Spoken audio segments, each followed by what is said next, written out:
welcome to Retro Crisis. And on today's episode, I got a very special guest, the legend Retro Chef. Oh, good. I wouldn't say legend. Bloody hell.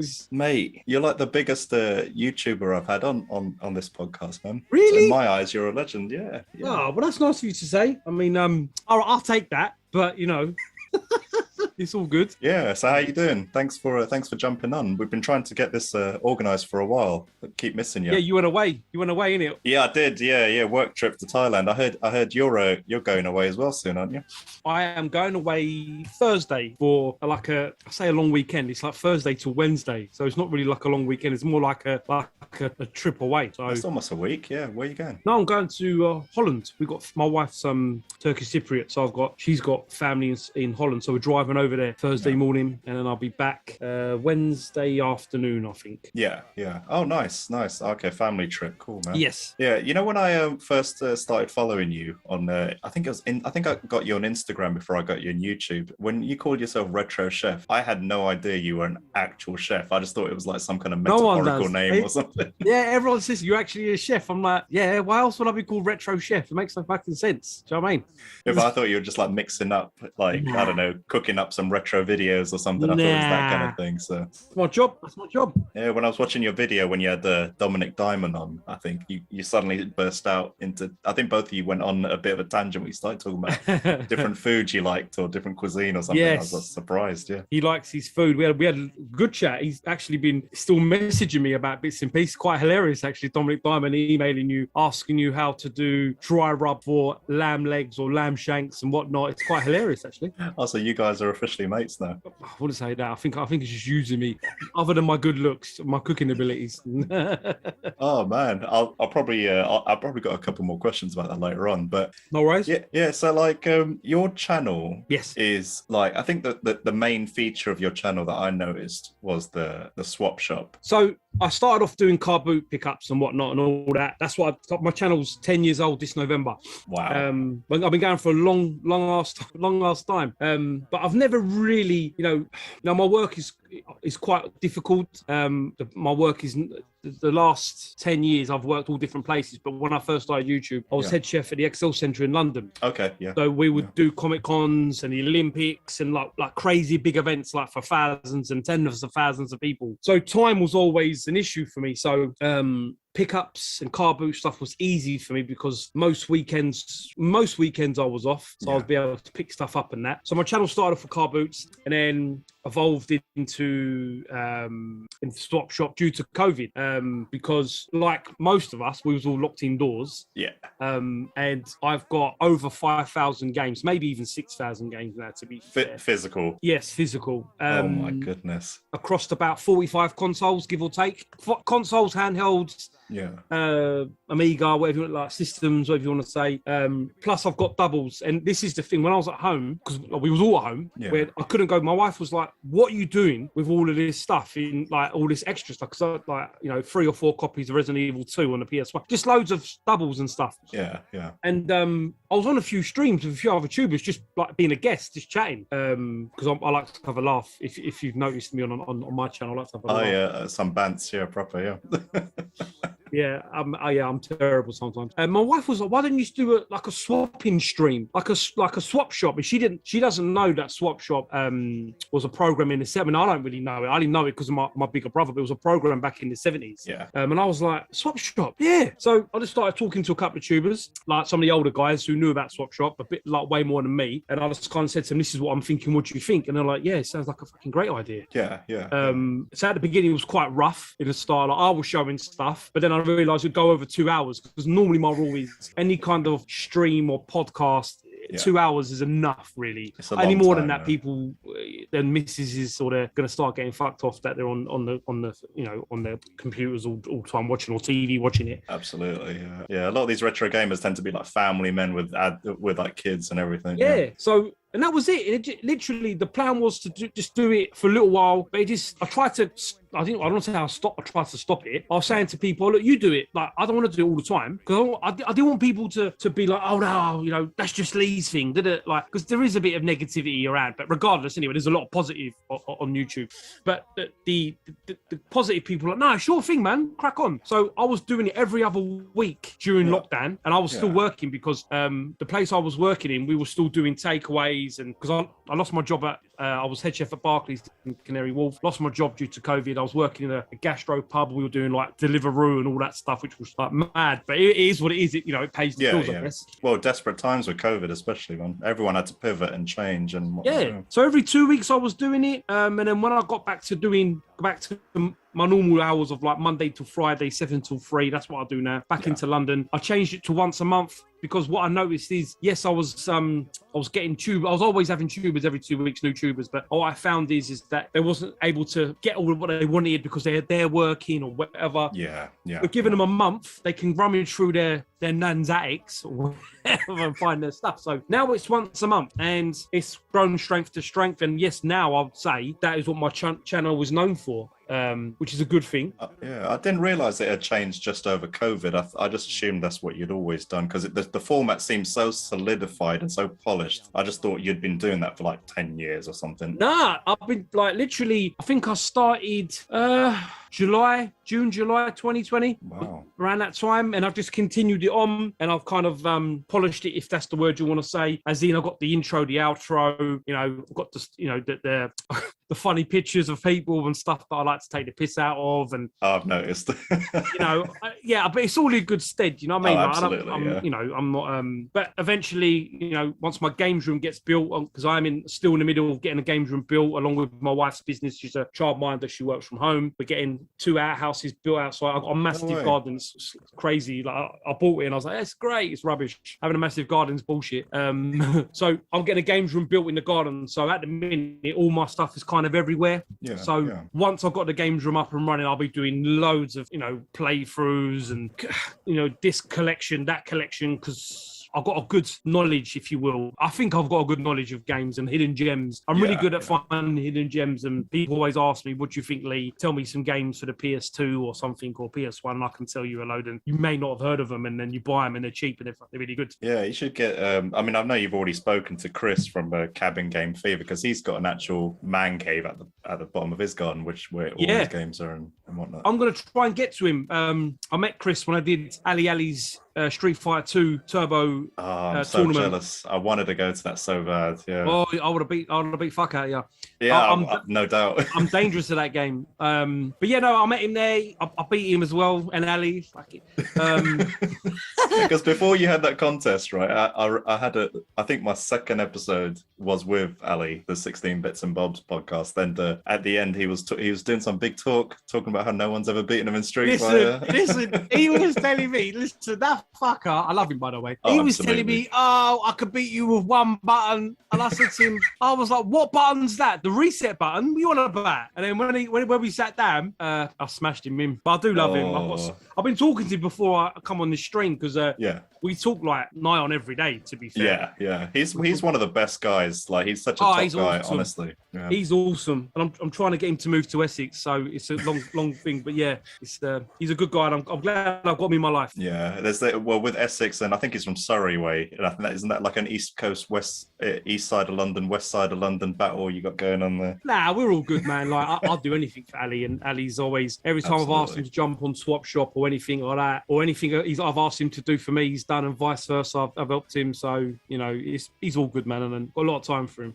What does your other half think of your game collecting? Because that's 5,000 games, man. All those doubles. So when we met, it's a bit like 50 Shades of Grey. She was like, "What's this room?" It's my games room, and she was like, "Whose stuff's this? Who's all this?" I'm like, "It's mine," because I've got comics. I've got loads of comics. I still collect comics today. I've got some bangers. I've got Spider-Man #1, Batman #1. I got Well, like some Amazing proper- Spider-Man #1. Yeah, bruv. I bought it in 1998. My nan, God rest her soul, in 1998, I was 16 years old. I went to Mega City in Camden Town because obviously I'm from North London, and I paid £800 for it. Well, it was like 780 quid, something like that. What kind of condition is it in? It's an 8.2 because I got it. Oh my gosh. Framed, so not framed, graded. Like carded or yeah, it's proper graded. And I've got Iron Man #1. I've got loads of comics. I still collect comics, games. She saw all of my memorabilia, all my like autographs, my toys, my videos, my wrestling, and she was like, okay. But now she's, you know, she loves games. She liked games anyway. She was into Amiga and Dreamcast because her cousins had them. Yeah. So she loved Resident Evil. She's now into games way more than she used to be. Like, I've bought her an OLED Switch and she's banging that out, Zelda and everything. She loves Zelda. She got pissed off the other day because a picture come up on my Facebook 5 years ago. I bought the special edition of Breath of the Wild, like with the swords and all that. And she was like, "That was 5 years ago." I'm like, "Yeah." She goes, "Where's this #2?" I'm like, COVID. yeah. I had that on day one, but I'd sold it, and because I was moving from a flat into a house, I finally bought a house, and I was just trying to shift a whole bunch of stuff, and that shot up in price, like that Master Collection. I think I paid 120 for it from game. I think it's about 120. Yeah, on launch. And because I actually had that game before I got my system. I didn't get the system till 2017 Christmas because my wife was trying for my birthday. And she couldn't even get them. Love or money, she could not get them. I think that box was 80 quid when it came out. I think it. I might be misremembering. Yeah. Maybe. I got it from Game in Brentwood because we was living in Essex then, and Game in Brentwood's closed down now. I used to go and get all my stuff for the queue up and get my God of War and everything when it come out brand new. Yeah. But she's fine. She loves it. What she loves is that I'm happy with old shit. So like, you don't need new shiny stuff. Yeah, she even with cars, like I used to have 6 cars at one point. 6 cars? What, are you a drug dealer or something on the side? No, but you have to remember, I mean, I don't know how old you are, fella, but me, I'm 40. So like, when I was like 18, 19, 20, you could buy a Fiesta XR2 for like 200 quid. Oh Mark II Golf GTI 16 valve for 400 quid. They were like cheap as chips. Try and find one now, thousands. You know what I mean? And that's the thing. Like now I've only got 4 cars. I only got 4. But anyway, cars as well, like mountain bikes, stuff. Like I'm like a hoarder. Oh man, I wish you were my uncle or my older brother. Seriously. Yeah, it's just one of them. Like, I do drink, but I'm not an alcoholic. Like, I'm not one of them people. I don't smoke. I'm not interested in drugs. So cars, comics, games, Laserdisc. Now I'm into Laserdisc. I'm looking at a Laserdisc player in the conservatory now with loads of. I haven't even shown all that stuff off yet, because for me that's proper retro, you know, like awesome. I used to go to my cousin's house. He had I think it was a Pioneer Laserdisc back in the day, and that was where I watched that super uncut version of Terminator 2 for the first time. I think it was on like 5 discs or something stupid like that, and he had the Star Wars original trilogy one as well. It's it's pretty cool. It's retro and it's nice, you know. It's just yeah. Oh man, Laserdisc, you're taking me back a little bit now. So I'm 36, so you only got 4 years on me, but I'm 82 massive, so you're 86 massive. Oh yeah, absolutely. Yeah. It's so I mean, just leading on from that, so what would have been like your first kind of console, and where did your journey start then? My big brother Paul, he's 5 years older than me, so he's 45 now, and he had Spectrums and an Amiga, but I never had those systems, so I used to watch him play. Most younger brothers watch their brothers play. I'm only allowed to hand the joystick or hand the cassette over to play, or I would turn the TV up, or do you want a glass of water, bruv, or do you want a Robinsons, or do you want some Vimto? Like, that's what I was doing for my brother. But my first system was, I want to say 88 or 89. It was the Turtles, the NES Turtles edition, which I've still got. Oh, me too. That was my first console. Then I got a Game Boy. Oh yeah. And I got a Master System because I inherited a Master System. I say inherited. My brother's mate got a Mega Drive and he gave me his Master System, which I've still got. Was it the 1 or 2? Model 1, which is the best one anyway. I'd agree. Because it's RGB, you can play the cards on it. Yes, and 3D as well, yeah. Yeah. And then I just like every console I've got is what I had when I was a kid. So my Mega Drive, my Mega CD, my 32X, my Dreamcast, my GameCube, my NES, my Super NES, N64. Like everything, all my systems is what I've had from a kid. Like, I've not sold any of them. Did you buy the 32X when it was new, did you? I bought the 32X from Woolworths in Archway. I paid £129 for it. And it came with virtual racing. Yes. And not Doom. What did it come with? Virtual, no, not Virtual Fighter. It came with something else. I can't remember now. It came with something, but I got it from Argos. Sorry, Woolworths in Archway. And that's the same place I bought Snatcher for the Mega CD. I was speaking to another tuber about that the other day. I bought that from Woolworths in Archway. That costs a bomb now as well, doesn't it? Yeah, and it's I'm not one of them. Listen, I'm not one of them tubers. I don't even call myself a tuber because a tuber to me is someone who's out there massive numbers. But for me, I'm just a content creator for you guys to enjoy and for me to have a laugh. Hey, you're a tuber in my eyes and heart, man. So. Well, that's cool, but you know what I mean, innit? Like, my daughter says to me, "Oh, you're a tuber," but I'm like, "Nah, I ain't got any merch. I'm not a tuber." But I said this to Ali. He got a Mega CD, and he's like, "Oh, what's Snatcher like?" I said, "Look, it's a good game for what it is. You can only really play it once or twice, and it's dead because there's not many ways you can go with it. It's not like it's a different level and it's not layered. It's more like there's a set of areas you go to and a set of things you do. So like I'm in no illusion of buying the copied games like the repo ones. And I sent him to a website that sells repo games, and he bought Snatcher, and he was like, "Yeah, I'm glad you did that because it's £400-500 for it, which it's not worth. It's not worth that. It's not worth that." And the Mega CD plays copied games out of the box, right? You don't need to chip it or anything. Yeah, the only thing people say, like this, it's like everyone says this, innit? Playing a copy game makes the laser work more on your Mega CD. And I'm not being funny. If your Mega CD is still working after 30 years, then good luck to you. Like for me, as soon as my Mega CD got like 15 years, I got it modded and I got the laser changed. And I'm probably going to laser changed again soon because it's like a car. You got to maintain. You can't expect that one system. No, of course. Even though my Super NES, my Mega Drive, and all my other console systems they're all sweet, but anything laser, like my original PS1, I've still got it, but it's dead. You have to turn it upside down to make it work. They all die. So people say it makes the laser work harder, but regardless, there's games that I want on a Mega CD that I'm not paying £500, like Fatal Fury. It's not Fatal Fury, sorry, Samurai Showdown. Yes, that's like I've got that as a copy because I'm not paying that money, and it's a shit game anyway. I was going to ask, was it even a good port? No, it's not good. It's this awkward because it's a 16-bit system, but with audio from a CD. So all the sounds are better, the music's are better, but graphically, there's a few cutscenes, but they're a little bit janky now. I remember back in the day seeing like Night Trap and because I used to get like Mean Machines Sega magazine and whatnot. And I remember seeing Night Trap and Sonic CD and a few other, I think Jaguar XJ220 and whatnot like those. I used to get so excited about those games that I only have played Mega CD games like 10 years after the console was dead. I never played them at launch. So. One of Sega's first real problems is trying to flunk a dead horse. They put money into the Mega CD at the wrong time. When I say they put money in, they made the system, but really they didn't put anything really behind it and give it a good kick. Same as the 32X. By the time the 32X came out, the Saturn was coming. So you I don't know why they did that. Because I think the 32X was, by the time it had reached Western shores, they'd already announced the Saturn in Japan or something. Which made no sense, really. I mean,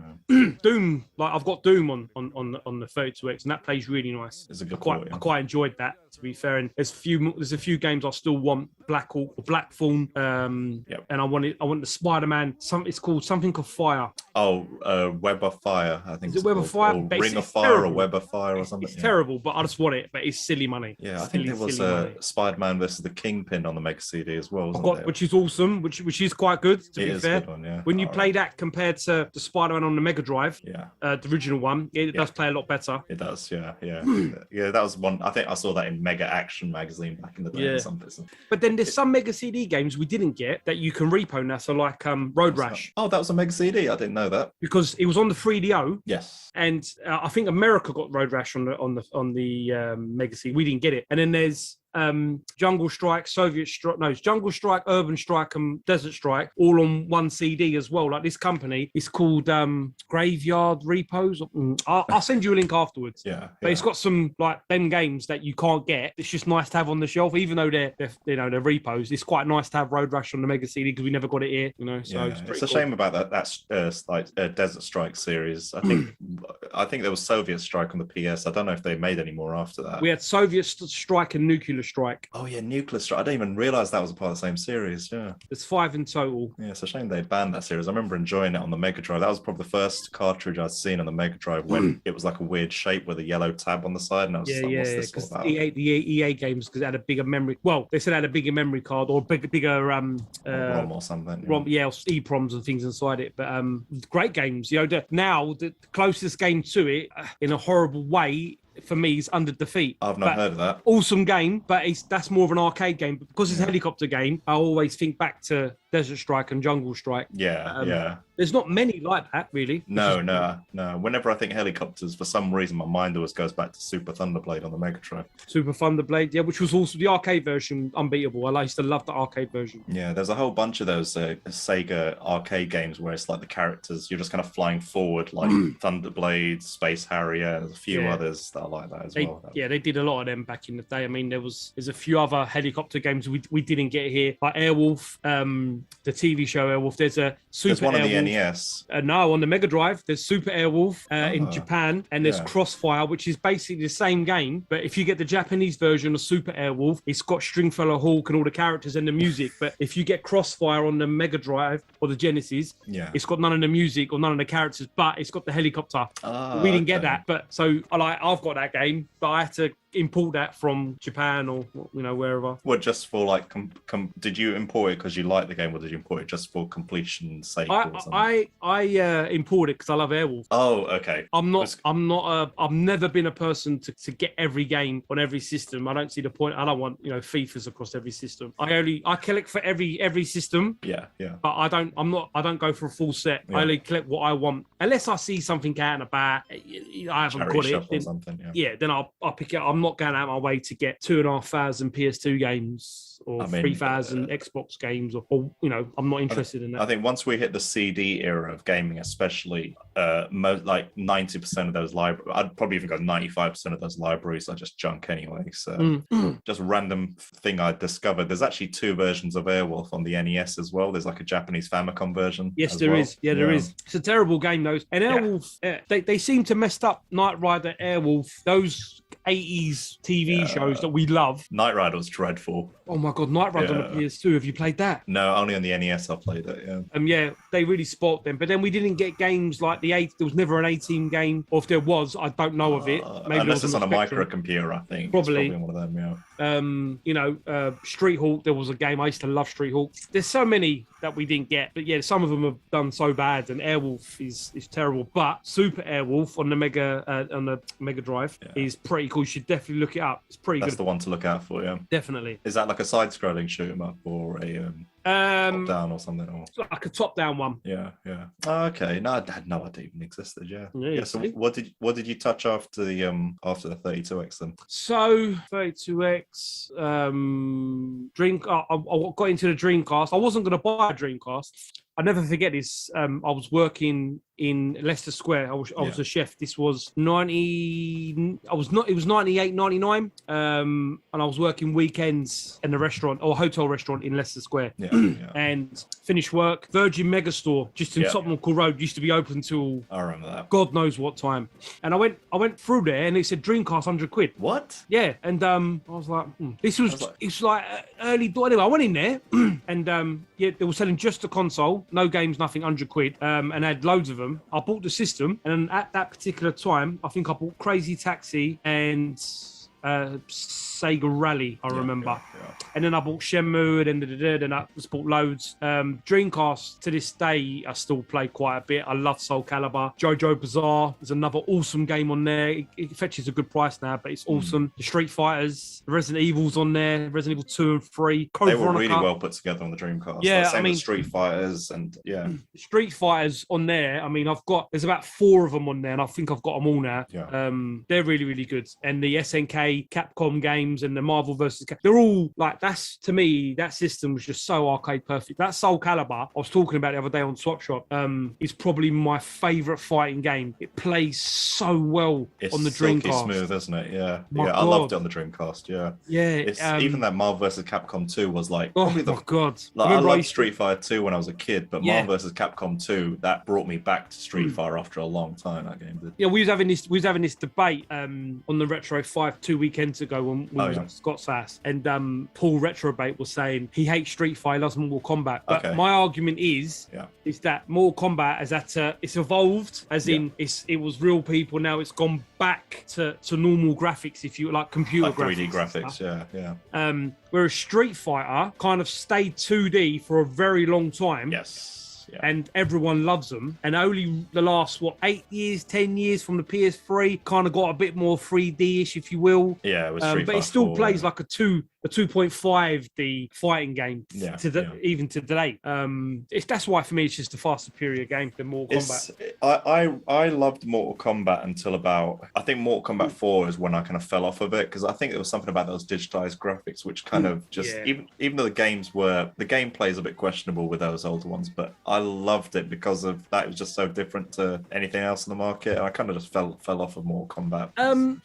Mortal Kombat is very gimmicky because you've got Terminator, Rambo, RoboCop, Alien, Jason, and that's why people still like them, because you can download, like Jason Voorhees, one of my favorite horror characters. Like I love him to pieces. So to be able to play as him is cool. And then, absolutely, to play as Leatherface or Pinhead, awesome. I think Freddy as well. I think is one of the characters. But now with Street Fighter, excuse me, there's so many good characters throughout the Capcom generation. There's one game that sticks out that a lot of people probably know, but probably don't really think about it. It's Tatsunoko versus Capcom. That got me through my uni days. That game is a £20 game, £25 game, and it's got manga character. I love manga, by the way. Massively into manga, anime. Even today, my daughter's a university grad with animation, and she loves like Jujutsu Kaisen, My Hero Academia. Like there's so much. Anyway, that game has got like Battle of the Planet characters, or Gotcha Man as I know them characters. You just didn't get that, but that game is awesome. If people haven't got that game, go and get it for the Wii. Awesome game. Yeah, because I went to uni quite late. Like I'd kind of messed it up the first time around, so I left, kind of bailed out of uni at that age, 18 or whatever it was, then worked for a number of years. Then I went back to uni as an adult, and I remember the only console I had at the time was a Wii. And awesome system, very underrated. Even today, there's a lot of good games on there. People, it got a lot of fodder. But The Grudge, The Calling. My God, The Calling scared the shit out of me when I played that. Have you played The Calling? No, I've not played that. No. So it's a horror game. Yeah. And there's a few bits in it where there's just some jump scares, but the telephone rings. You have to answer the phone, and you have to put the Wii controller to your ear. In it, doesn't it? Yeah. Oh my God. Like there's Silent Hill games on there, Curse Mountain. There's so many good games. Metroid Other M. There's so many good games. I liked Metroid Other M. I know a lot of people crapped all over that, but I liked game. It. Yeah. If you look at that game, you look at Metroid Dread. There's not much difference. There's not much difference. You look at them. I think a lot of people jump on the bandwagon. They jump on that hate bandwagon without actually trying the game, and it just kind of ruins the franchise a little bit. It's like natural. There's a Castlevania game. Which excuse me, on the Wii. It's called Castlevania Judgment. I never played that. It's a fighting game. Like a 3D fighting game. Sure. 1-on-1, and it was made by the art designer who made Death Note. I can't think of his name. So all the characters all drawn by the artist for Death Note. So it looks so Japanese anime. It's unreal. It's only a £20-30 game. But it's one worth getting, if you know what I mean. Yeah, because like I ended up selling my Wii. That was probably the console I had the biggest game collection for. I went through a bit of a dark time in my life at that time, and I think how I dealt with the pain at the time was just I just bought loads of Wii games and GameCube games because it could play that console could play both, didn't it? But then I go through this phase with everything. I buy lots of games for a console and I just end up selling it. But the one thing I did with that console was I modded it and I backed up my entire library to a hard drive. Then I still got that hard drive downstairs. Still dip into those games like via emulation now and again. It's an awesome console. Some say that saved Nintendo. I don't disagree because after the GameCube, which again is a very good system, but again Nintendo didn't. It wasn't really it was kind of underpowered. When I say underpowered, I mean you had the PlayStation 2, which was DVD player. Yeah. Excuse me, and it played obviously played games on it and whatnot. And it was internet. You could go on the internet with the PlayStation even back then. The Xbox, which for me smashed that era. That was my favorite that era as well. Oh mate, like even now I still play Outrun coast to coast on that, and I love Outrun too. Oh my god, I love it. Yeah, there's so many games on the Xbox, but the GameCube, what it's good for the Nintendo games. Like you want to buy Star Fox Assault, Star Fox Adventure, Mario Sunshine, it's great. But other than that, you can't really pick too many solid games. Yeah, all right, there's Fire Emblem, there's Baten Kato's, there's some awesome games on it, but compared to the Xbox or the PlayStation, it kind of fell behind. So the Wii probably did save because the Wii was a massive selling system. Yeah, the thing with those first party GameCube and Wii games is because like my main kind of way of gaming now is I've got a PS5 which I barely ever touch, but my main way of gaming is emulation. Like you probably guessed from my channel, everything's emulation, and up-resing those GameCube and Wii games into 4K. They do, like, you would think they were made recently. They look phenomenal.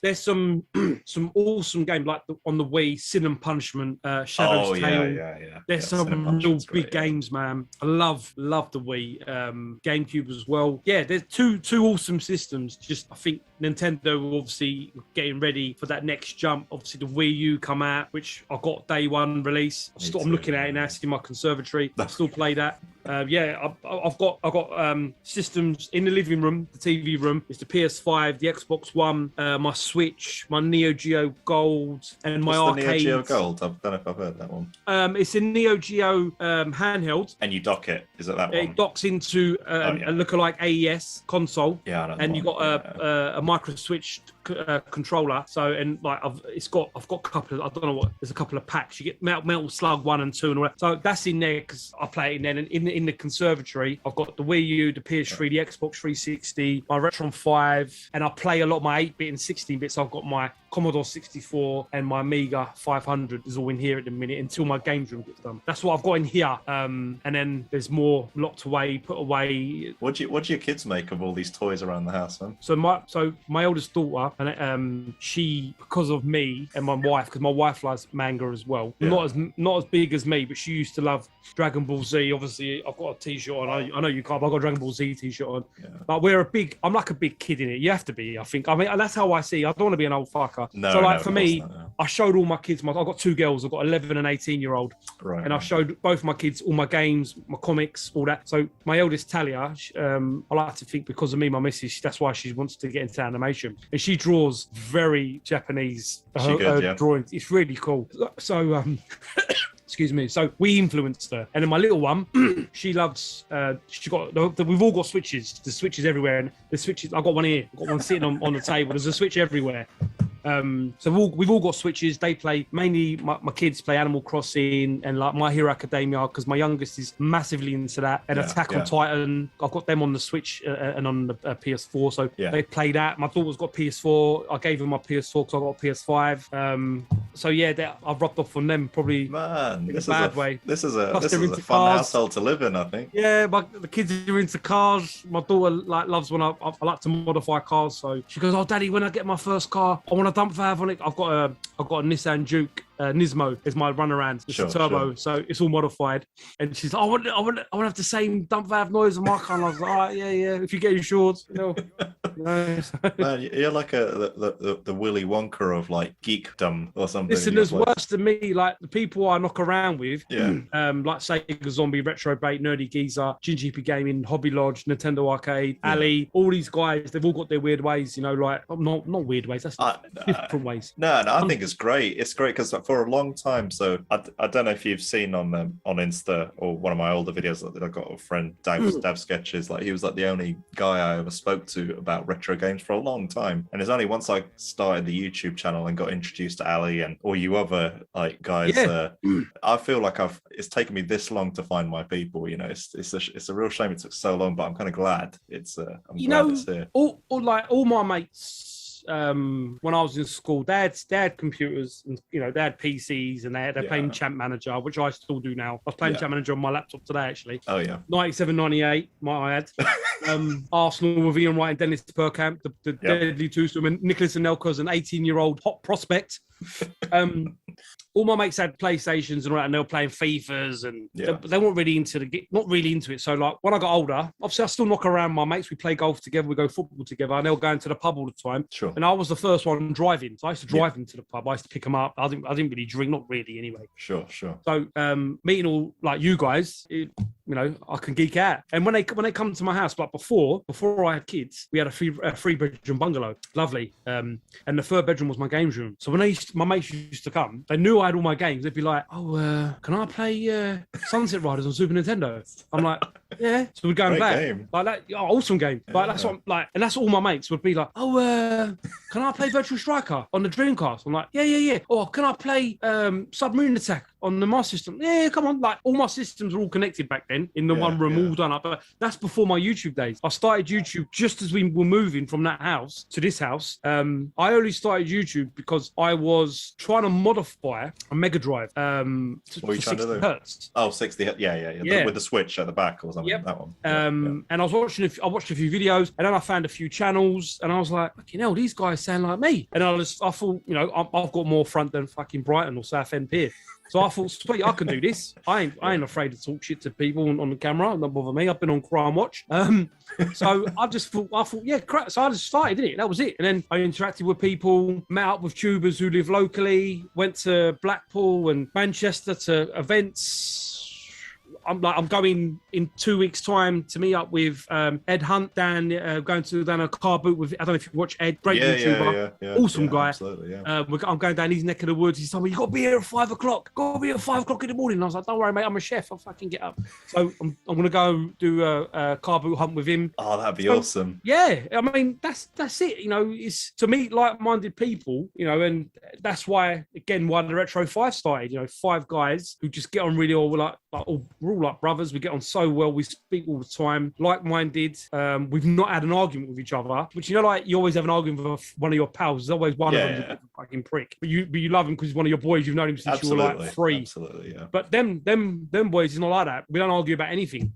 We all was that the picture that you uploaded where you're all together in person just like a week ago or something? Yeah, that was actually quite nice to see because I can't remember the last time I'd seen like you know how you have like these kind of YouTube ensembles where there's like 5 people like Retro 5 and whatnot. But I'm so used to now seeing everyone in little Zoom squares or whatever. It was so weird seeing people together in person in a good way. It was great. It was quite heartwarming actually. Yeah, it's a good, you know, listen, there is some bad stuff that happens on here, and I've had a fair few things thrown at me before, but you know, I always say to people, you can only be who you are. And if people don't like you, then there's nothing you can do. I can't change my face. I can't change my sideburns. That's just who I am. And yeah, all right, I might be a bit cocksure, but I'm up for a laugh. We're here for a good time, not a long time. So, you know, and if I'm not here to hurt anyone's feelings. If I offend someone, I'm sorry, but let's talk about it. You know, what have I said or what have I done? I'm not an arsehole. I'm quite easy to speak to. You know, being a chef, you have to be very level-headed because you work in all sorts of environments. You know, when I did the Olympics and you've got 72,000 people in your building and you're feeding them food, whether it's a piece of fruit or a sandwich or a 3-course meal or a buffet, and then you get a phone call to say, Lee, I'm missing a job shop for 2,000 people. That's stress. Yeah. So this is nothing, and it's even better when you've got lots of like-minded people to bounce off and to learn stuff and to find out about new games and find out about about what Mike's the best, and I don't know. I find out because people on YouTube tell me. Yeah. I think the magic happens when you get two people that have opposing views in the same conversation together, and then start reasoning together. Yeah. Which is fine. We've all got different arseholes, and they all stink different, so that's fine. I'm not fussed. I'm never going to push my opinion on anyone. If you ask me it, and I tell you what I think, then just respect. You've asked. I've told you. I'm not trying to. You might like a game I don't like, which is probably not true because I like nearly every game, but you might like, I'm an Arsenal supporter. Who do you support? Oh, I don't really support anyone. Oh, right, fuck it. Yeah, that's yeah. another. I get the point. I get the point. I'm not fussed. I don't, it doesn't pay my mortgage, so I'm fussed. I'm not fussed. No. Personally, I actually get a kick out of speaking to people that have opposing opinions to myself, because it's just nice to. I find with fresh air. Yeah. Because what I don't like is when you're just preaching to the choir, and it's just this weird echo chamber where I like Super Mario World. I love Super Mario World. Me too. It's like it's not interesting conversation. I've never been into 8-bit systems, as in Commodore, Spectrum, or the microcomputers. CPC 4. I've never been into them. Yeah. It's only because, Nerdy Geezer, Paul, all of them lot, Martin, Hobby Lodge, Sega, they're all into their 8-bit stuff. I wasn't into it because my brother had it, and then I got my NES. So I've never had any nostalgia for it. So I messaged me one day, because like I said, we're all in a group chat. We chat all the time. Lee, how far do you live from Chelmsford? I'm like, fucking hell, that's right in the corner from my house. Someone's giving away an Amstrad CPC 464 with a colour screen for nothing. Yeah. I said, all right, do you want me to get it for you? No, it's for you. Go and get it. It's for free. So I've got it, and I switched it on, not knowing anything about it. I had with to the blue ring screen coming up with the yellow writing on it. I had no clue. I rang, all right, Si, how the fuck do I get this to play? Yeah. But what do he told me, and I actually thought it was quite endearing to see where we come from. Yeah. I still remember those commands because I used to have one of those. Yeah.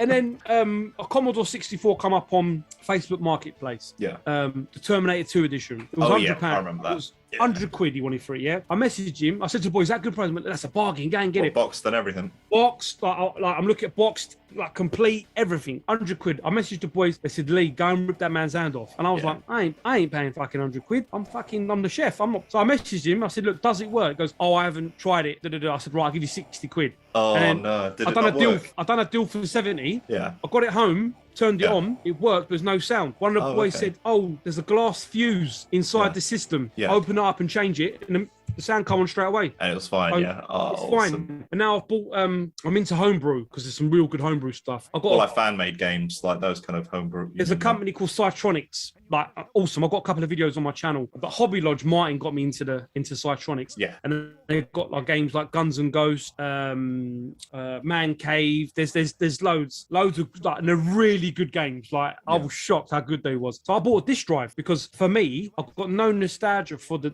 tapes. Yeah. And I prefer a disc, and it's quicker, the floppy drives quicker again. as well, loads quicker. Yeah. But then the problem is that the boys are you're missing out on the SID chip, the music, because the music on the Commodore 64 is what it's known for. That SID chip, what sings and makes the songs, plays the music. Yeah. You don't hear it when you've got a disc drive. You only hear it in the games when it's loading. But it's so I'm into 8-bit now, and I never was. So thanks, Si. Clearly those systems are 8-bit systems, but I don't know if it's just a generational thing or my definition of 8-bit whenever I think of that is NES and Master System. Clearly, obviously, you got the that's what I know it as. 8-bit to me is Master System, Mega Drive. Master System and NES is the 8-bits to me. Yeah. And then now, I've got a Famicom. I've got a twin Famicom. The sharp one. Is it a sharp plays one? discs and the carts. I bought that just before Christmas, which was awesome. Oh, question for you actually about that. Have you got it up and running? It was. I've got it locked away now. But I played it over Christmas. I was doing lots of videos of it showing the intro screens because they've got different intro screens for when you turn it on. Yeah. Did you have to use a step down converter, or how did you get it powered up to in the UK? So this is something that's pretty cool. You don't need a step down if you buy a PlayStation 1, as in the PS1 plug. For the original PlayStation? No, the PS1, not the PlayStation. Oh, so the PSONE one. Yeah. That plug Yeah. fits straight into it fits straight into the back. Yeah. And it plays fine. That's what I was doing. Then Nintendo, Alex Nintendo Arcade messaged me, said, Lee, there's a website, a French company that sells plugs that play just for that system. So I bought a proper plug, UK plug. That's rated. It's not like a knockoff. It was like 30 quid. And it works fine. So I used that. It works lovely. The same company also do, which is probably the best plug ever, for your Mega CD, Mega Drive 32X, one plug with 3 wires on it. All in one. Yeah, and it's like a plug saver. So I bought that as well. When it comes on the Mega Drive 2 or the Mega Drive 1, you can get it. I'll have to get that link off you, actually. Yeah. Yeah, it's worth it. It's the money. So the Sharp plays lovely. It's beautiful. Yeah, because I was looking to get. I was thinking about getting a Famicom, but I was just reading a lot about the power conversion, and you get people on Reddit are saying you need a step down converter and X, Y, and Z. And because I've got my N64 is Japanese N64, nice. But the good thing about that is I could just use a UK power thing for it, and it worked fine. I didn't have to do any conversion or anything. Yes. So I was just I was thinking about getting a Famicom because the games are a bit cheaper on there than the NES now as well. And what I would suggest to you is if you're going to go down that route, get a twin Sharp Famicom, because yes, it's a bit more money. Yeah, I've noticed.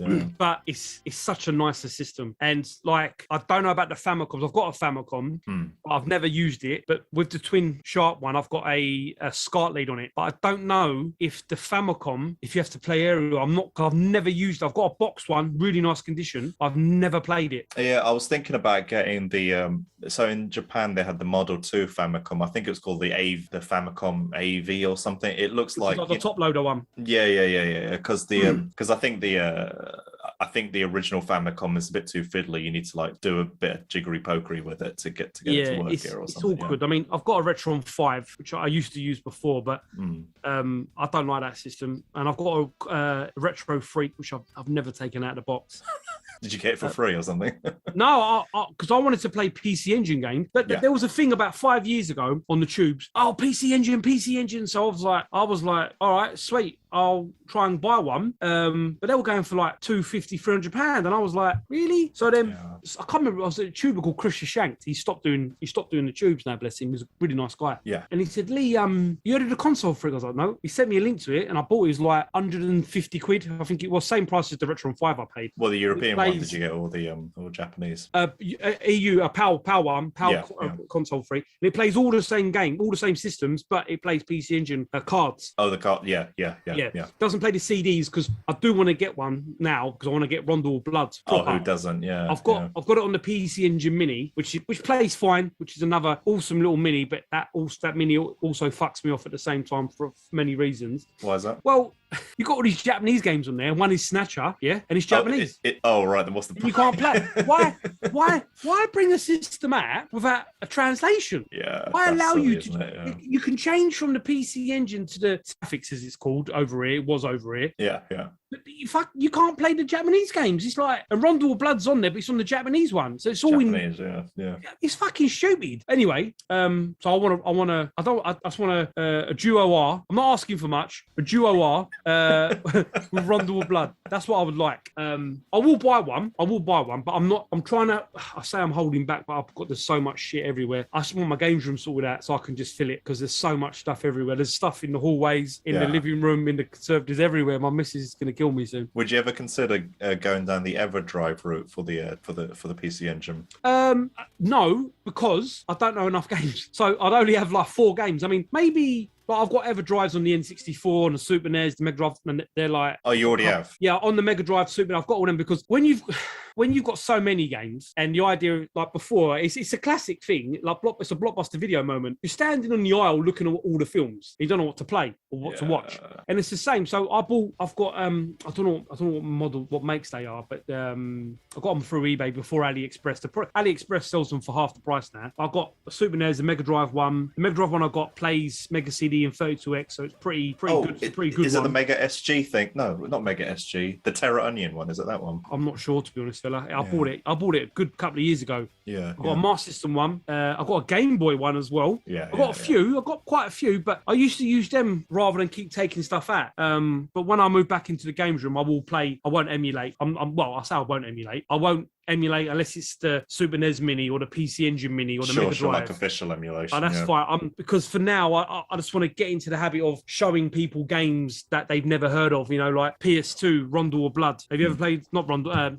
Blood Run Blood. That's Castlevania. Blood Will Tell. Sorry, on the PS2. You know that game? I've not heard of that. No. That game is awesome. That game is such a good game. Samurai game. You're human, obviously. You sell all your body parts, your lungs, your heart, your voice box, your eyes, your legs, your knees. To all these demons. They double cross you, and then you're like a doll. And every demon you fight and you kill them, you get back your eyesight. So in the beginning, you can only see black and white, and then you get your eyes back, you can see in color, and then you get your arms back, your legs. It's Blood Will Tell. It's a Sega game as well. Awesome. Is it game. a Japanese game or something? No, it's PAL. It's PAL. It's very rare. Like, it's hard to get. It used to be stupid cheap, and now I think it's like 100 quid. 150 quid probably, because it was between that. So and you know that Xbox tail end of that Xbox generation and the beginning of that PS3 generation is when I kind of checked out a little bit at gaming. I don't know. I would assume most gamers have this phase where they kind of check out and they discover girls or boys or whatever, and they kind of like start doing their teenage thing or whatever. Yeah. And so there's a whole massive portion of games that I just totally missed out on. I married young, so where are we now? I was 21. Oh, wow, that is pretty young. My daughter's 18, so long old time. I would have got less time if I killed someone. So I got the PS3 on release. I've still got that one, and it still works, and it plays PS1, PS2, and obviously PS3. Oh, you got the 60 gigabyte one, right? It's a CESC one or Chest one, or whatever it's called. So it's basically a 60 gig one. Yeah. Then in here, in the conservatory, I've not got that plugged in. I've got that one's wrapped up because they break like. I've had so many from the booter. When you get them, they don't work. They always broke the yellow light or the blue light, whether it comes on. In here, I've got a slim 250 gig, and I played the PS3. Assassin's Creed was like my game on the PS3. I used to play that a lot. Red Dead Redemption, Red Dead. My God, I played the shit out of that online as well. It's a great game, man. I'm trying to think. Folklore. I used to love Folklore, but really underrated game. Dragon's Crown, another underrated game. Awesome. Under Defeat, I've got on the PS3. You need to make a video with all these hidden gems, man. I'm gonna make one because I used to show them at the end of Swap Shop, like games and stuff, and people would be like, "Oh, you selling these?" I'm like, "No, I'm not selling these. I'm just showing them." Yeah, you need to do one video per console, I think. Yeah, I'm gonna do like hidden gem because I've done a few shorts like the PS2 one. I've done ones like Kim Possible on the PS2. If you haven't got that game, it's such a good game. Yeah. It's like a cheap game, but it's really good.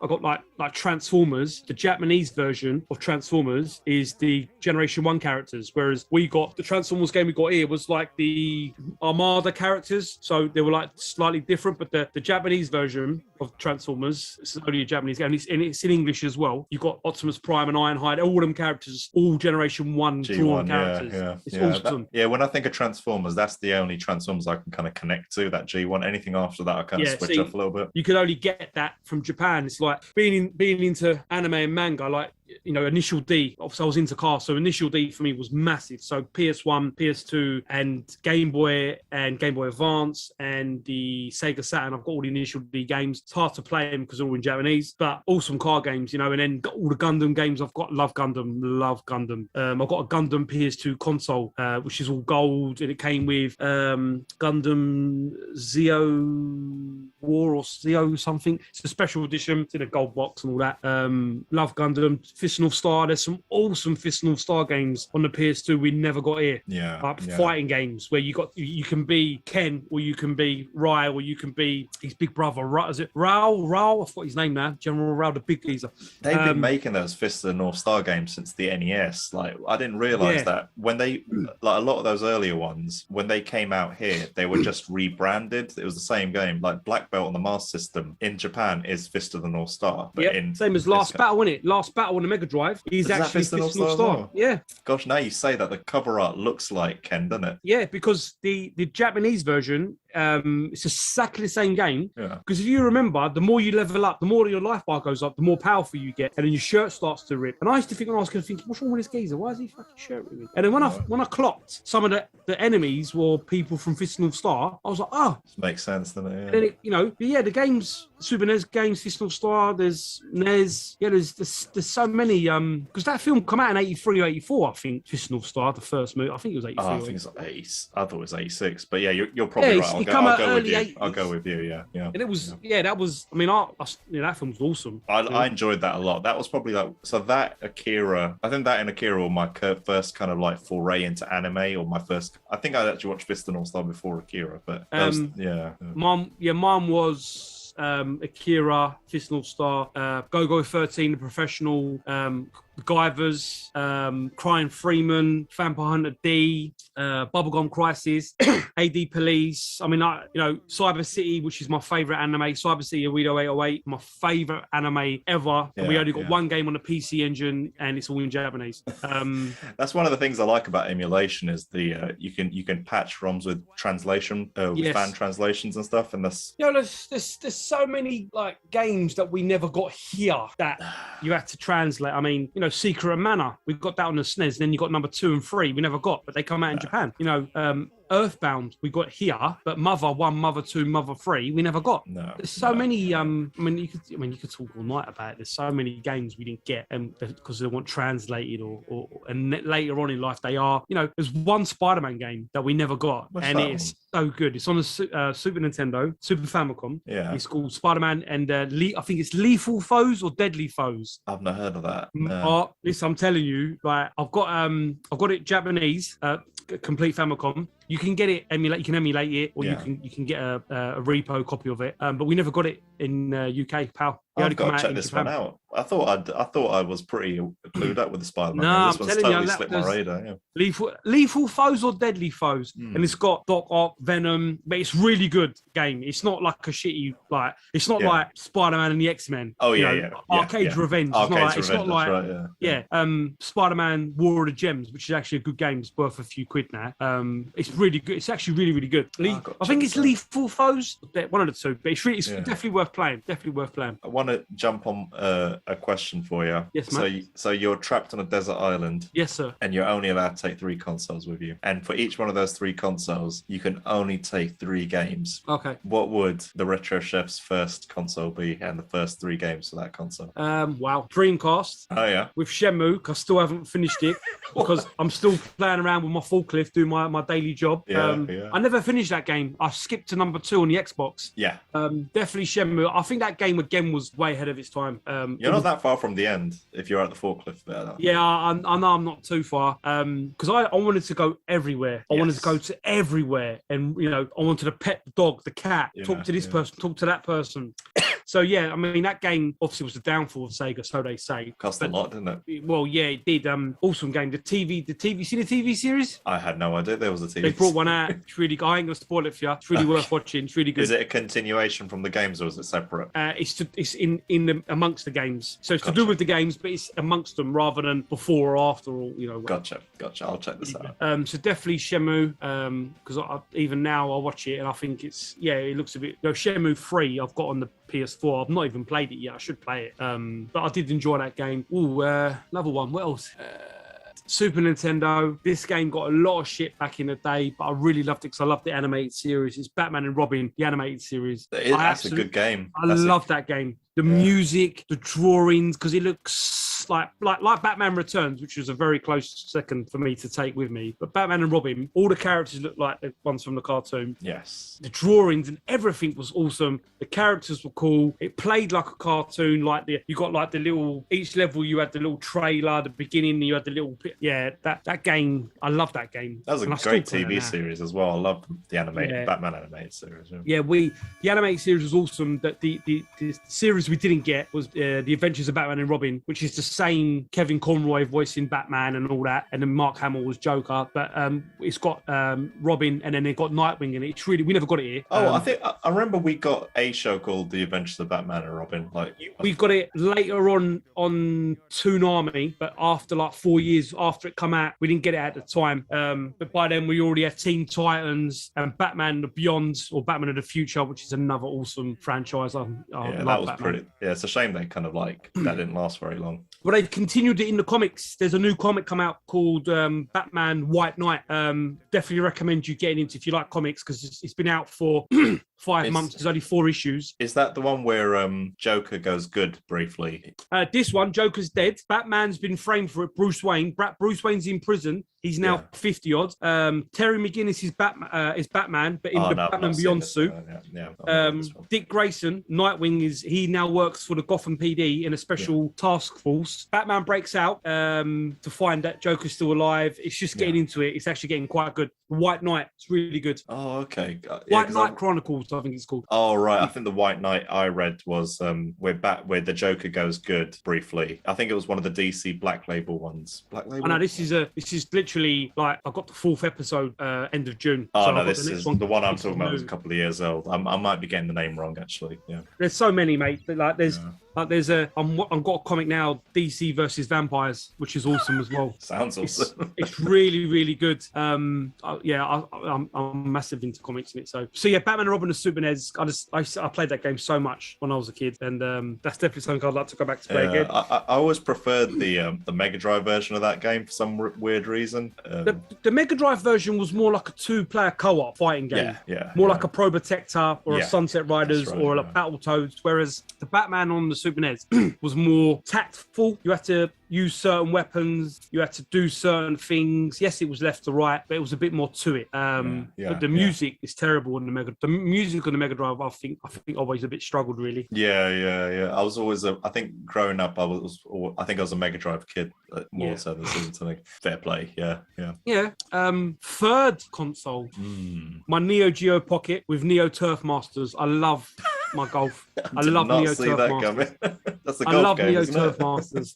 I love Neo Geo Pocket, another underrated system, which is now really expensive, which is a shame because it's really good. You can get Neo Geo Pocket Volume 1 on the Switch, which is definitely worth getting. Yeah. The only Neo Geo Pocket game I completed all the way through was Sonic Pocket Adventure. Yep, which was always really confused me when I got that. I was thinking, is this like a fake game or something? Because it was like on there. I got that Metal Slug. I can't think what else I've got now. Samurai Shodown. I can't think what I've got now. I haven't got loads of games. There was a couple of Capcom SNK games on that as well. There's good games on it. I mean, I loved it because I had the color one as well. Took 1 battery, which was awesome. Same as I got a Wonder Swan, but I can't read anything on that. I only bought it because it was different. It's a proper Japanese system we never got here. I'll take my Neo Turf Masters. Say that was made by Bandai, I think. Yeah, Bandai are massive in Japan. Like people think Bandai over here like pretty toy company. They've got some big brands under their name, man. Yeah. Do you remember when the NES had the Bandai logo on the games and the boxes at the beginning? You know why that was? I have no idea. So we got Mattel and Bandai logos because Nintendo thought the system wouldn't sell. Yeah. So they went into partnership with these companies very briefly because they thought their arse was going to fall out. Yeah. So they kind of teamed up with these companies. Same as Sharp, the twin Famicom. It's one of the first times Nintendo had ever teamed up with another company to do something. I mean, the Sony music chip was in the PlayStation. Was in the Super Nintendo. That's why we had such a good sound in the Super Nintendo. But other than that, you got the Sharp TV at the Super NES cartridge on top. Yes. I saw that on eBay recently. Yeah, Nintendo Arcade Alex had 2 of them at one point. He sold them. They go for silly money now. There's actually a Sharp NES console as well that plays NES games from the front, like American NES games. I've not seen that. UK PAL NES American games. Not Famicom. Yeah. So they teamed up with a few companies, but not many. Yeah. Not many. I think they did a GameCube with Panasonic as well. I remember the Panasonic Q, which goes for silly money now, and you can only it's Japanese only. Yeah, I remember I used to walk past one when I was in school days, and back then it was like 400 quid. Yeah, I remember I could have bought one for 150, and all I kept thinking was, what am I going to play on it? Yeah. Realistically, I'm gonna go and mod it. No, what's the point? I've got an orange. Sorry. That's a great color. Color. I've got that is modded. I bought it modded from one of the gaming markets. It was only like 80 quid. It was really cheap, so I bought it. It had just a controller and hookups, no box mate. And I've got a Gundam GameCube as well, but doesn't work. But the shell is worth in hundreds. Hundreds. Yeah. Because we didn't get it here. No, I wouldn't have thought so. I mean, Gundam didn't really take off here until like the early 2000s. I would have thought. Do you know? Well, I was watching it. I got into Gundam in 94, 95 with Gundam Wing on not Toonami. Cartoon Network or something, was it? I'm trying. I always see Toonami because Toonami, I watch so much anime. But this is when I like Sky back in the day. I was at my parents' house, but I think it was Toonami or Cartoon Network, or not Cartoon Network, Fox Kids, one of them ones. Yeah. And I used to watch it then. And I was like, where's this come from? Where has this come from? And because I used to love Patley Boar, another anime manga film. You're going in deep, man. These are names I've not heard of in a long time. I've got those are the ones, you know, like anything mech orientated, like Macross or like Robotech and Robotech. My God, Robotech. There's Robotech Macross games on the PS2 we didn't get anyway. That's another conversation. I've got them on Japanese, but you can't read them, but they look beautiful on the system. There's a Gundam Wing game. It's a fighting game. What's it bloody called? It's only Super Famicom. Endless Gundam Wing Zero, Endless Duel, something like that. Sure. I'm actually telling you, it's up there with Street Fighter. It plays so good. Endless Duel, I'm pretty sure. I'll have to send you a link. Endless Duel, Gundam Wing Zero, or Gundam Wing. Mate, if it's a Super Famicom game, I can test it out straight after Listen, you can get the emulation like that anyway. Oh, I've got it downstairs on my. I've got a CRT. It's such a good game. No, I definitely got to check that out. That's my free. The Neo Geo Pocket, Turf Masters, Super Nintendo, Batman and Robin, nearly Batman Returns because I love that game. I forgot. Shenmue on the Dreamcast. Yeah. You know what? I'm actually really glad that you went with choices that I would not have expected. It just makes it so much more interesting. Like I feel like you've taught me some games that I need to go and check out myself now. Can we to rewind and we say, Mario World on the Super Nintendo, FIFA 95 on the Mega Drive. Come on. This is what I'm saying, because like my big brother was always into comics and stuff. So I used to watch everything and read everything he did. So when he was watching Guyver or watching Fist of North Star, and I shouldn't have been, or when I was watching Professionals, Go-Go 13, which is, oh God, that film, love Go-Go 13. All of the violence, the sex scenes, the killing, you know, like I'm thinking, this is a cartoon. You know, like I'm used to watching Pole Position, Centurion, Cities of Gold, Defenders of the Earth, Jason the World Warriors, Visionaries. Come on, I'm not used to these people getting killed, mate. No, I remember it, like a lot of those magazines I used to read back in the day, they'd always have a few ads in them of the manga videos, the VHSs, and that was my first exposure to all of that kind of stuff. Yeah. We were spoiled. I said that to my eldest daughter. She goes, but we've got Funimation now and Crunchyroll, which we've got here. Yeah. I'm like, yeah, but you haven't got Ninja Scroll. You haven't got Monster City or Wicked City. They're not on there. You've got, like we watch, let's say, Promised Neverland, which is an awesome story, real weft up story if you've not seen it. Obviously, My Hero Academia, Jujutsu Kaisen, which I think's one of the best animes I've seen in a long time. I went to the cinema to see Jujutsu Kaisen Zero, the prequel. There's some good ones, but to me, you can't beat Ninja Scroll or Cyber City. Like they're like on point, man. AD Police. Oh my God. Geno Cyber. Guyver. The Guyver. God. There's another YouTube channel in the making for you, man. Well, I do a lot with the VHS bootleggers. Another channel run by my good friend Pedro, and I did because I don't really talk about this geek side of me, like the anime comic side. Like I've got like Marvel, DC. I've got a massive knowledge about this, all the comics and stuff. So I've done a video on his channel, and I showed all my anime videos, and it was like 68 videos. And he's like, bloody hell, like some of them I didn't even watch, like Wind of Amnesia. I don't even remember, but that's called something else in Japan. Yeah. Doom Mechalopolis, Project AK, the Ultimate Teacher. There's so many. Lensman 1 and 2. Ultimate Teacher, I remember that. I remember the video cassette. Yeah. Lensman, Violent Jack, Trigun. There's so many. Vampire Wars, Dominion Tank Police. Did you remember that? Tank Police, Bubblegum Cry. There's so many. Like I used to watch, and I got on video when everyone was getting rid of all their videos. I was buying them all up. Oh man, I'd love to see a picture of that. You got to stick it on your Instagram, man. Love to see it. Well, I share a lot of stuff on Instagram. Like when I pick up stuff on, like recently, I picked up I love martial arts as well, by the way. Cynthia Rothrock film called what's it called? Oui Madame, which was her first acting role with Michelle Yeoh, she's in loads of other stuff now. She's a lot older, like Cynthia Rothrock. She's in loads of stuff. Yeah. And it's actually signed by Cynthia Rothrock. Oh, did you meet her? I didn't meet her. Someone else met her. And I bought it. I'd love to meet her, but she doesn't come here that often anymore. No.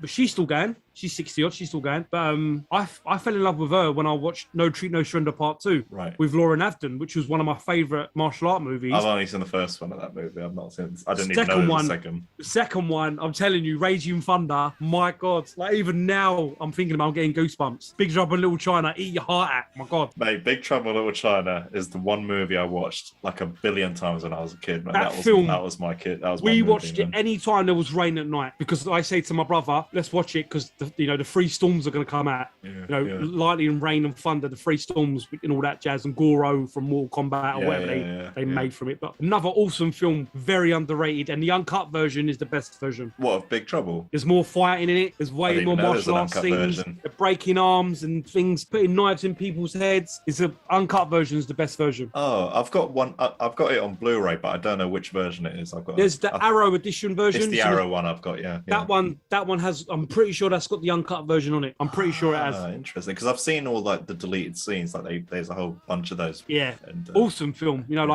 Showdown Little Tokyo, which was Brandon Lee, Dolph Lundgren. Another awesome film. Jackie Chan, Meals on Wheels. When he fights Benny the Jet, Ukendez up in the castle, and they were actually hitting each other. Jackie, what this can go on all night. I'm telling you. Jackie wanted to get people in his movies who were proper martial artists, and he asked for Benny Ukendez because he was the champion. He beat a Japanese kickboxer. I can't remember his name. Who was been unbeaten for like 15 years. He beat him. Sure. Yeah. And he said, I want him to come. His exact words was, I want to fight him. So when Benny was like, what do you mean he wants to fight me? It's a movie. Yeah, don't pull your punches. Go for real. If you watch the film, there's no way you can say that's not a proper. Yeah, it's choreographed. Watch it. They're not pulling any punches. It's proper close combat. Yeah, they got the fake bruises on their faces, but you watch it. They're like within an inch. Mills on Wheels, man. Mills on Wheels. Sorry. There was a Corridor. Corridor Crew on YouTube. Yes. Yeah, they do a stuntman react. I think the most recent one is on Jackie Chan. Oh, so you got to check that out. Yeah. He's something else. I mean, Project A. Armor of God when he nearly killed himself when he jumped off that side of the brick wall and the tree went in his neck, and then he's got short hair at the beginning of the film. Then when he comes back, he's got long hair because they didn't even cut his hair after the injury. They left him. Awesome film. Project A, Rumble in the Bronx. Like, there's so many films. Like, wow. Yeah. Yeah, they just don't make him like him anymore. Man, now it's all just like you just stick CGI. The only one. You don't need any of that. I say only one. There's one person I watch quite a bit. He gets a lot of shit. Scott Adkins. I knew you were going to say him. Yeah, he's British.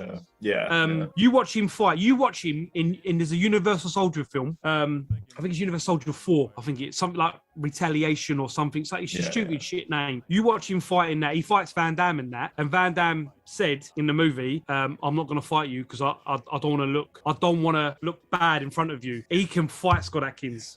But he grew up on that stuff, and he's like the next wave of that old school martial arts actor. But he doesn't get any respect from anyone because it's martial arts and he's English. But he shouldn't be like that. He done a role. He done like a screen testing for Batman. He sent in his own screen testing for Batman before Ben Affleck. You watch that, and you actually see how good he could have been. I know it's like well far-fetched now, but someone who actually is a martial artist to be Batman, because we all know Batman from the comics as being one of the best martial artists going. Like, he's proper close combat kind of fighter. Absolutely, yeah. To have someone like that in a movie, I think would have been cool. But I think it's just his acting. He's acting. Yeah, he's a bit poor. You watch him in what film? I watched him in recently with Tony Jaa and Dragon Chen. And I can't remember what it's bloody called. There's a film I watched on YouTube. Free time. No, there's a few films I watched of him, and the acting's shocking, but the fighting, you can't dust his fighting's unreal. Undisputed. In Undisputed is podcast. Unreal. Dude, Lee. Thanks a lot for jumping on today's episode, man. Seriously, I think this could have easily been a 5-hour episode. Gone on all night, mate. Could have gone all night. yeah. No, I appreciate your time. It means a lot, man. No worries, man.